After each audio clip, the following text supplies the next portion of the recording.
we're in Orlando at Orange County Juvenile Detention Center. This is Julia Davis, and she is a teacher and a social worker, and she's really blessed us in her words. And I just want her to share what she has said to us about how the program ministered to her.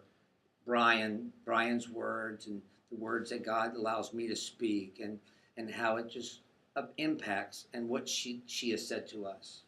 I've said that in the 22 years that I've worked with juvenile boys who I love and who I've preached to and talked to, this is the first time that I've heard any close to what they need to be fed. I've always said that they needed more, that we have to get to their hearts.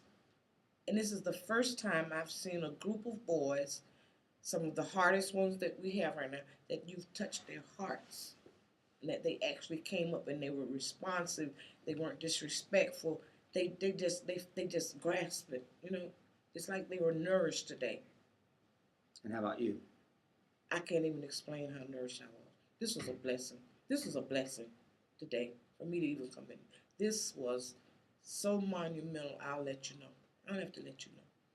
That the impact that it's going to pass it down, This pay it forward. This is just going to just fall like this. It is like domino effect, and that's what I believe in my heart.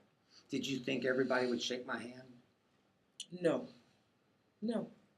As a few of them I knew would not, but and those were the ones that seemed to have been affected the most. But the boy, where's your mom?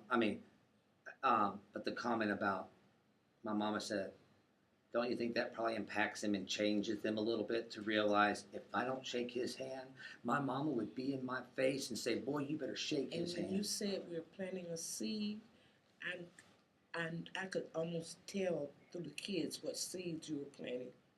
Through just this one session. It's just amazing to me the seeds that you planted today. And what did you say in this one little block in 2 hours? What you heard. You've done more than I've heard in 22 years of working with boys. In an hour and a half. In an hour and a half. You've impacted. I can't even. I'm really at a loss for words today. I have to kind of go and internalize it myself because I'm just in such an awe of what happened today. Because this was my prayer on the way to work this morning. This is what I'm saying. What were you praying? I was praying for God to give me some way to touch the boys. What can I do? This has been my prayer.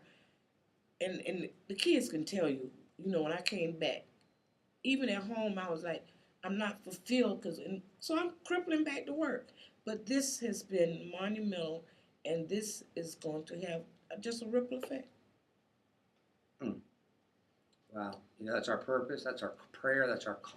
We prayed that before we started over there on the couch. And we just prayed, God, please let them just be receptive somehow. And it's been really important for me to learn it's not about me. I don't care if they reject me. Me too. If I don't make the investment and I don't put my hand out, who loses? We all lose. But if I try and they say no, they remember that for a long time. They still remember. And to have 2 boys afterwards come up and say, we want to pray. And that was the hardest one yesterday. The one that gave the one giving the most trouble, cursing in the room. He was the one that wanted to pray today.